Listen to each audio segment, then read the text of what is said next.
Hello everyone, I hope you're all doing well. Thank you for being here and thank you for clicking on this video. So this video would be about timelines. Now, when we talk about timelines, what is the first thing that comes to mind? We are all, I suppose, familiar with timelines being a sequence of events. The concept that we have of timelines initially or right away would be about physical timelines. So, what are examples of physical timelines? For example, there's a timeline for inventions. So, when was the first vehicle created? The first telephone? When was electricity invented? So all of those. Now, you could arrange them in such a way that which went first, which went second, which was third, and so on and so forth. Okay, there would be also like a timeline of in history. For example, World War One, World War Two, the Renaissance period, colonization of the different countries. So there, you could arrange them according to which went first, second, third, and so on and so forth. Now, if we would like to dive into simpler timelines, like for example, your timeline. Okay, you were first you were born into a family of seven, for example, and then when did you first had your solid food as a baby? When was your first word? When did you take your first step? When did you first enter school? So preschool, grade school, middle school or high school, college if ever, and then further studies, or maybe you fell in love, got married, had a family. So these timelines are different for each individual. Sometimes one comes before another. Like sometimes we all like finish school before we end up having a family, or sometimes family comes in between.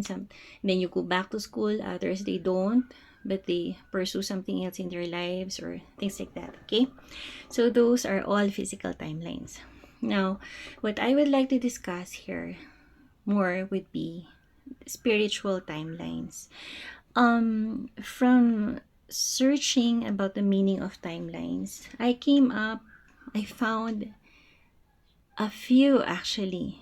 I'm actually excited about this already, but I would like not to get ahead of myself, because this topic on timelines, just so you know, would be divided into different videos, because I would just like to tackle one angle or one area at a time. So there, but just plainly spiritual timelines. One definition of spiritual timelines would be, it states that rather than just chronological time, it refers to specific life experiences, relationships, events that you align with based on your inner state. So, what does this mean? So, instead of just simply saying you were born, you went to school, you had a job, you got married, and then old age, your kids grew, and then maybe you just wanted to go to heaven already. So then, instead of saying that, this would be more about, when we talk about spirituality, it's not just religion. So it's the totality of us as human beings based on a deeper level. At least that's how I define it. That's how I see it. So that would be like a mixture of how you feel, how you think, your beliefs, the highs and lows of your life. So you plot them according to that, for example. Okay. I would just like to attempt to post myself and my experiences, okay, in in providing an example. So like this, as far as my spiritual timeline goes, and well, if you know me, I might go chronological, or sometimes I remember something, I go back, so something like that. Just please bear with me, but I would just like to present to you how a spiritual timeline looks like. So there. So me, um, as a little girl, so I grew up in a religious family. So I grew up in a family that embraced the Catholic faith. So there, so I was taught how to pray as a little girl. So we would pray before meals. Sometimes we forget praying after meals, optional. And then we would go to church every Sunday as a family, like that. Or sometimes we would just gather around and we would pray, random prayers, like free flowing prayers, not the formula prayers. So there. Um, and then also my grandmother was very religious. She was a very devout Catholic. So much so that she was consistently the leader of the Black Rosary. Now, those of us who are non-Catholics, or I don't know if this happens in every country, but in our country, in the Philippines, we as Catholics have allotted like 2 months in a year. I don't know if it's still the same, but I think it's still the same. During May and during October. Like in the community, there would be the image of the Blessed Virgin Mary that the rosary leader would bring from home to home. So there, and then the household would be engaged in the praying of of the rosary. So there. Now, even as a little girl, I would be my grandma's right hand. So I grew up, you know, attending attending all these this all of it. I mean, all the schedules of the Black Rosary. So there. So there. So much also that during the time when I was in grade school, I was sure that I was going to grow up to be a nun. Okay, so there. After that time, when I stepped into high school, middle school, when I was in my teenage years, so to speak, I joined some religious groups. So there, and also I was serving in church. So I would do readings and commentatings during the mass in a nearby Catholic church. So there. And then this went on until I was in college, and then I was also active in different religious groups within my religious community. Um and also after college. So after college, I still was commentating and I still was doing readings in church until such time that um this was a significant point because there was a time when I was less and less serving already, and not because I lost the passion for it, but because looking back now, I think that is how the trajectory of my spiritual life was going. So it was just a simple thing, like the schedule that I was assigned to in church, because there was a schedule every hour for the masses. The schedule that I was assigned to was changed into a different dialect. So it was from English, which I was more familiar with, into like Ilocano. So it was harder actually. I know how to speak in Ilocano, but it was different, like reading and all of those stuff. And so I shied away from that. So in short, there came a point when I was not serving church anymore. So there. Now, like I said, spiritual the spiritual aspect of one's existence is not just based on religion, and as per definition also, these are your life experiences, also your relationships and the events that you align to. So there. So incorporating into my spiritual timeline, um i I had several romantic relationships. Also, I thought the first relationship that I would have would be where I end up in for the rest of my life, as how I have planned, you know. So I think at this point it's obvious that I did not I did not stick to my ambition of being a nun, because all throughout the course of my life there was also a point when I realized that maybe I wanted something else. So there. So my romantic life at that time, when I first had my heart broken, when my first relationship first fell apart essentially, I was still very young.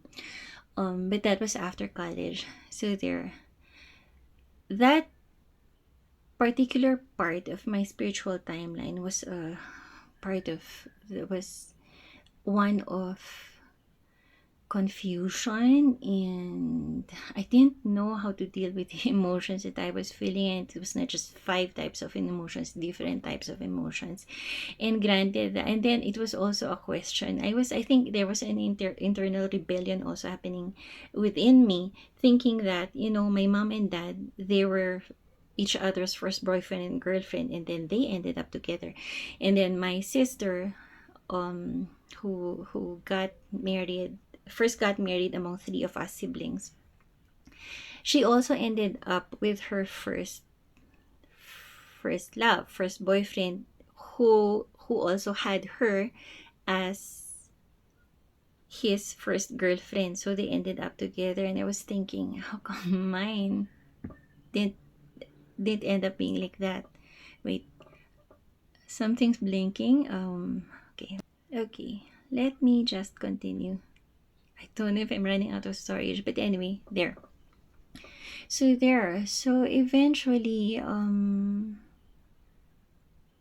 was grasping at straws at that time, and then I would later on down the line, I would have a few other relationships where I would be, over the moon in high hopes, and then dragged back down when those relationships ended. And looking back, I was pretty young then. Like, there were moments when I really didn't know what I was doing. I was under the impression before growing up watching fairy tales, nothing against fairy tales, but I think I was too ideal at that time. And so I got to thinking that, if you just give it your all in relationships, and if you just happen to be a good girlfriend or something like that, so that would guarantee you like happy ending.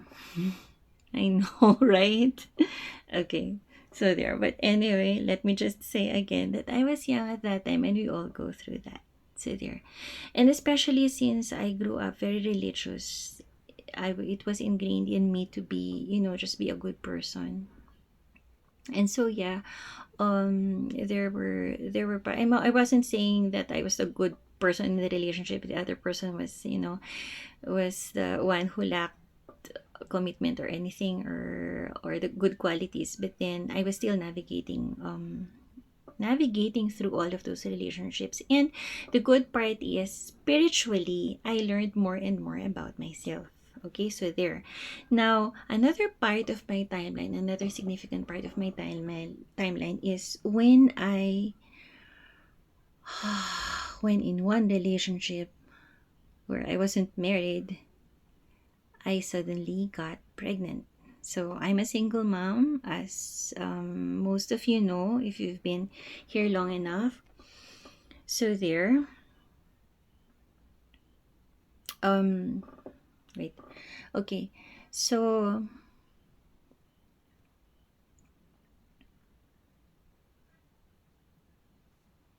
yeah.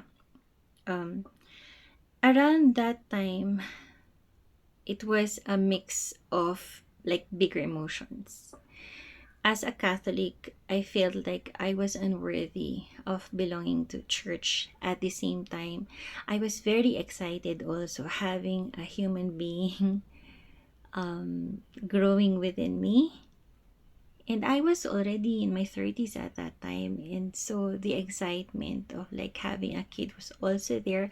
At the same time, I was like terrified, because I knew that I was in a relationship which was sort of like, I knew I wasn't going anywhere. So eventually, So that happened, and I was struggling, and also spiritually, in a spiritual sense, I was struggling with, at that time, when my son was born in 2009, people were not open to single parents yet. There was, well, especially in my country. Other countries might be more advanced, of course, but in my country, and especially since everybody knew that I was like a devout Catholic, um I just went below par, and I knew what everyone was thinking of, and in most cases I was right about what they were thinking of me, because it was like, it was almost like a given. And then when my son was born, that was when I tried, I that was when I found myself fighting so hard, you know um fighting so hard for him, and fighting so hard for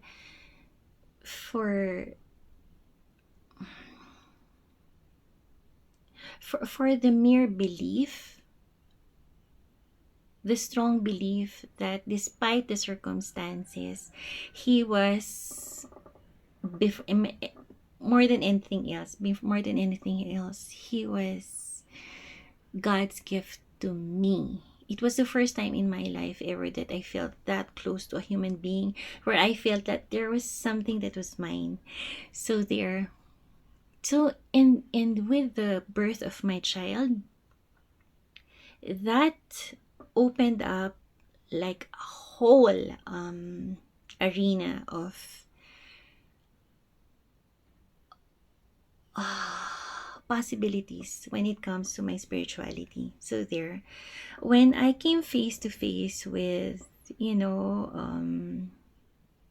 with everything like falling into place despite circumstances, and I became more and more peaceful with myself. That is where I learned that is where I learned like to accept myself at that time, and to accept and even be grateful for how my life went, which was in contrast to how my parents journey through life jointly went together. So there, and how my sister's life was like my parents also, like her family life pattern, that of my parents, and mine was totally different. And then I came face to face with that. So there, came to terms with that, and that was when also I learned how to appreciate and see the beauty in my life. So there, um I know, I could go on and on about this, but where I am now,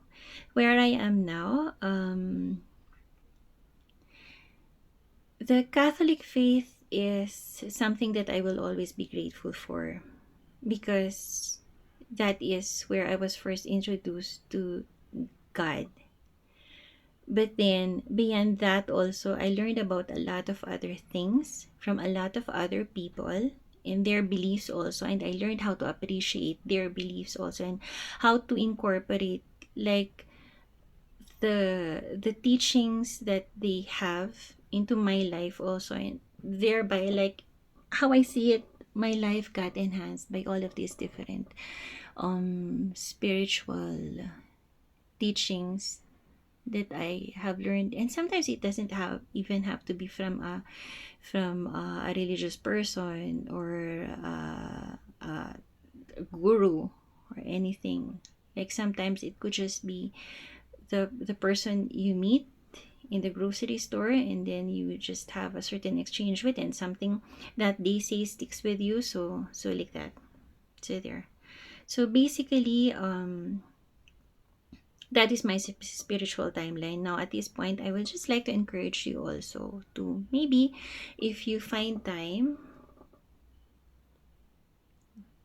you might want to look back also on how you have grown as an individual, based on the life experiences that you've had. And hopefully this would help you appreciate also how your paths have unfolded and where your paths have taken you. So there. Okay. I think I'll be ending this here. I hope you learned something from this. I hope I imparted something useful for you. So this is just me, Alvie, saying find your strength, find your peace, and stay with God. Source, Spirit, whatever you conceive Him to be. He loves you so much. Take care.